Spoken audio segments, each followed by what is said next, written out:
Dalam nama Bapa dan Putra dan Roh Kudus. Amin.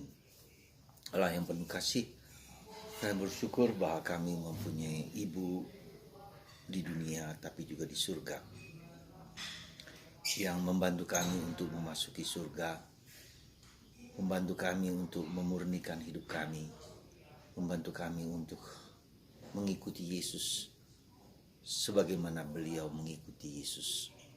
Karena itu beliau dianugerahi Ratu Surga. Bantu kami ya Bapa, supaya hari demi hari kami kau kuatkan, kau teguhkan dalam perjalanan hidup ini. Terpujilah namamu kini dan sepanjang segala masa. Amin. Para saudara, hari ini gereja merayakan, memperingati gelar Bunda Maria sebagai Ratu di surga.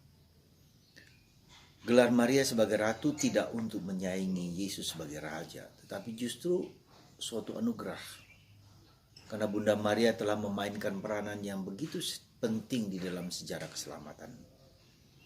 Karena itu Bunda Maria mendapatkan anugerah dari putranya Yesus sebagai Ratu Suri, sebagai Ibu Suri di surga, sebagaimana yang dilakukan oleh Salomo ketika menjadi raja. Maka ibunya menjadi Ibu Suri, menjadi pembimbing penuntun sang raja.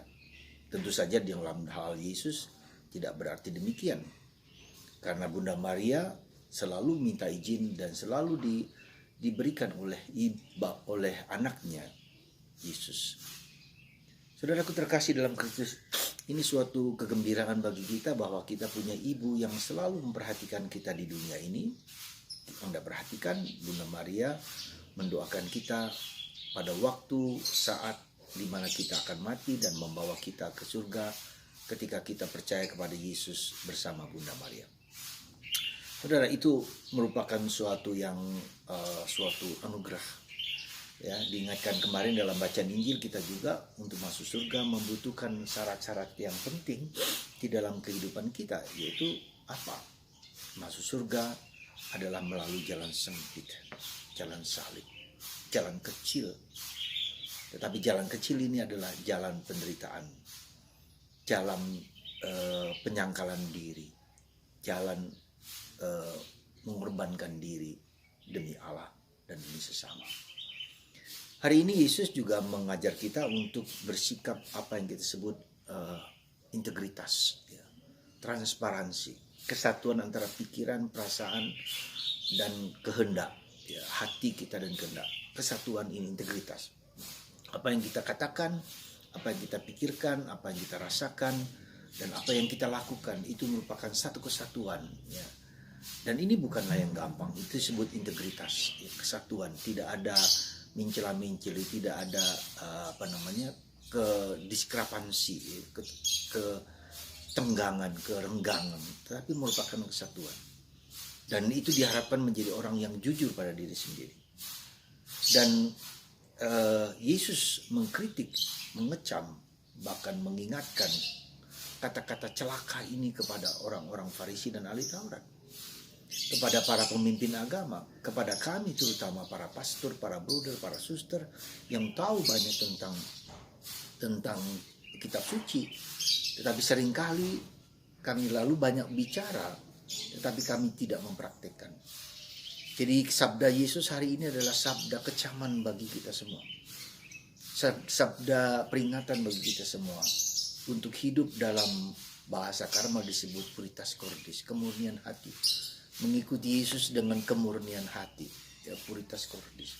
Salah satu keutamaan yang diulang-ulang terus diingatkan kepada kita para Karmelit untuk selalu memiliki hati yang murni, ya, hati yang murni, motivasi yang murni, ya, kehendak yang murni untuk Allah dan bukan untuk kita, untuk Allah dan bukan untuk egoisme kita.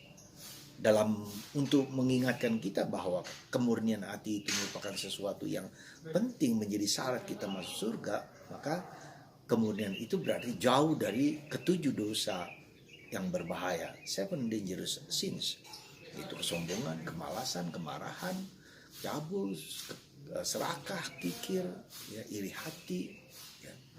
Ini semua adalah benih-benih yang ada dalam diri kita, dan kita berjuang supaya kita dimurnikan dari segala kecenderungan dan naluri yang demikian itu. Maka ketika kita menjadi dekat dengan Tuhan, maka semakin banyak justru dosa kita dibongkar. Ya, jadi jangan kita kira ketika kita dekat dengan Tuhan kita bebas dari segala dosa, tidak. Justru ketika kita dekat dengan Tuhan, Tuhan membongkar, memurnikan, ya, membersihkan apa yang masih kotor di dalam diri kita. Jadi saudaraku terkasih, mari kita bersyukur dan berterima kasih.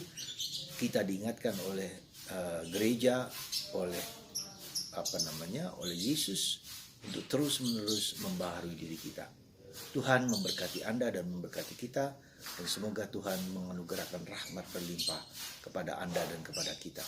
Tuhan memberkati Anda semua dalam nama Bapa dan Putra dan Roh Kudus. Amin.